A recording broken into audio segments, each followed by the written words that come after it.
Bismillahirrahmanirrahim. Bismillahirrahmanirrahim. Assalamualaikum warahmatullahi wabarakatuh. Alhamdulillahi wa kafa, wassalatu wassalamu ala rasulihil mustafa wa ala alihi wa sahbihi wa man iktafa, amma ba'd. Jamaah salat Jumat Masjid Manarul Ilmi rahimani wa rahimakumullah. Hari ini kita akan memasuki bab baru yang dibawakan oleh Imam Bukhari dalam kitab beliau Al-Adabul Mufrad.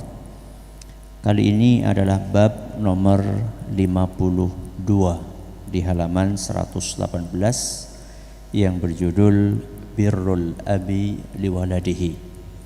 Bab tentang kewajiban orang tua untuk berbakti kepada anaknya. Seperti yang berkali-kali kita sampaikan, bahwa yang wajib berbakti bukan hanya anak kepada orang tuanya, tapi juga orang tua kepada anaknya. Seperti apa cara orang tua berbakti kepada anaknya?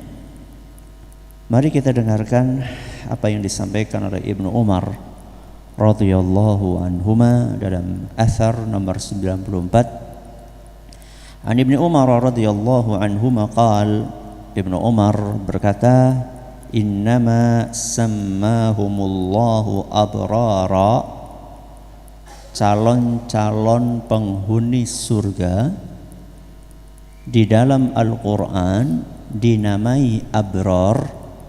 Napa? Abrar. Jadi di dalam Al-Quran di beberapa ayat Allah subhanahu wa ta'ala menjuluki penghuni surga dengan abrar. Contoh misalnya dalam surat Al-Infitar ayat 13. Surat apa? Al-Infitar ayat 13, Allah azza wa jalla berfirman, innal abrara lafi na'im. Sesungguhnya abrar akan masuk ke dalam surga. Kenapa Allah menamai calon penghuni surga dengan abrar? Ini yang akan dijelaskan oleh Ibnu Umar. Ya. Abrar adalah jamak dari bar, orang yang berbakti. Siapa itu orang yang berbakti? Kata beliau, li'annahum barrul aba'a wal abna. Kenapa mereka dinamakan abrar? Karena mereka sosok yang berbakti kepada orang tua dan berbakti kepada anak. Jadi orang bisa masuk surga bukan hanya dengan sholat. Orang bisa masuk surga bukan hanya dengan puasa. Orang masuk surga bukan hanya dengan haji, tapi dia harus berbakti ke atas dan ke bawah. Berbakti kepada orang tua, ayah dan ibunya, dan berbakti kepada anak-anaknya.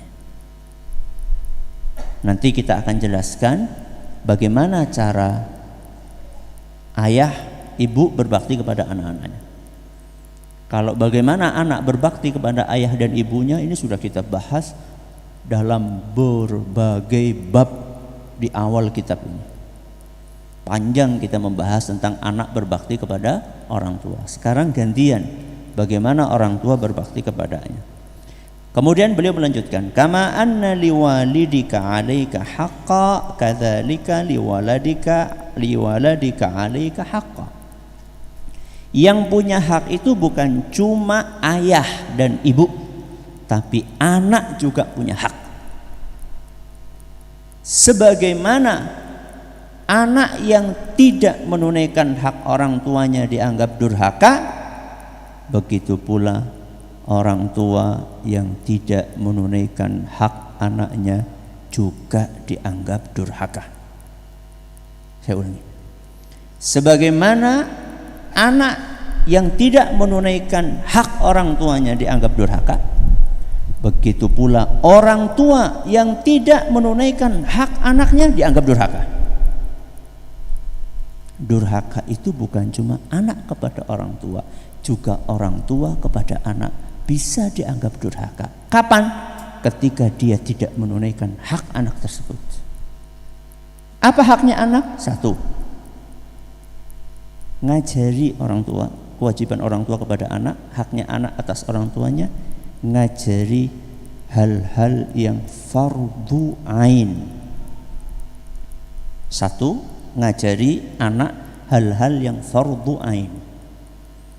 Dua, ngajari anak adab dan akhlak. Tiga, berbuat adil kepada anak-anaknya. Ada berapa? Tiga. Apa satu? Ngajari anak-anak yang fardhu ain. Yang kedua, ngajari anak adab dan akhlak. Yang ketiga, berbuat adil kepada anak-anaknya. Yang pertama, ngajari anak-anak yang fardhu ain. Apa itu? Sholat. Apa itu? Akidah. Jadi orang tua itu punya kewajiban untuk mengajarkan akidah yang benar kepada anaknya. Makanya Rasulullah SAW sejak kecil Ibnu Abbas radhiyallahu anhuma sudah diajari, ya gulam, idza sa'alta fas'alillah wa idza sta'anta fasta'in billah. Kalau kamu minta, mintalah kepada Allah. Kalau kamu butuh pertolongan, mintalah pertolongan kepada Allah. Sejak kecil Ibnu Abbas sudah diajari akidah oleh Nabi SAW. Akidah. Yang fardhu ain lagi apa? Salat. Muru auladakum bis salah. Perintahkan anak kalian untuk salat. Ini kewajibannya orang tua. Jadi kalau misalnya ada anak enggak salat, itu yang dikejar pertama kali nanti di hari kiamat orang tuanya. Ketika ada anak tidak salat, yang akan bertanggung jawab pertama kali di hari kiamat orang tuanya, bapak dan ibunya. Karena itu hukumnya wajib anak diajari sholat oleh orang tuanya. Wah, wong tuanya biar sholat, tambah berat lagi nanti tanggung jawabnya. Sudah dianya tidak menunaikan kewajiban pribadinya, dia juga tidak menunaikan kewajiban kepada anaknya. Double nanti pertanggungjawabannya di hari kiamat. Ini yang fardhu ain. Yang pertama apa? Ngajari anak hal-hal yang fardhu ain. Yang kedua, ngajari anak adab, unggah-ungguh, tata krama, cara bicara yang baik, cara bersikap yang baik, sopan santun, adab masuk kamar mandi, adab berpakaian, adab berbicara, adab makan, adab komunikasi dengan gurunya, dengan orang tuanya, adab di masjid, adab di sekolahan, adab di jalan. Ini tugasnya orang tua untuk ngajari anak-anaknya. Jangan dibiarkan bawa anak ke masjid lari ke sana kemari, ramane mbono ngendi. Enggak boleh. Ajari, itu kewajiban kita. Kewajiban kita bukan hanya sekedar ngajak anak ke masjid, tapi diajari anak itu di masjid bagaimana harusnya sikap. Harusnya dia bersikap bagaimana. Jangan bapaknya di sini, anaknya di sana, ada yang lari-lari, ada yang ngompol, ada yang mecahin apa lagi dan seterusnya. Jangan, pegangi anaknya, adab, ajari. Berapa ini? 2. Terus yang ketiga, adil, berbuat adil kepada anak-anaknya. Dan ini sudah kita bahas kemarin. Ketika kita memberi anak satu pemberian, maka yang lainnya harus diberi. Kita kasih anak kita yang pertama rumah, maka anak yang kedua harus dikasih rumah.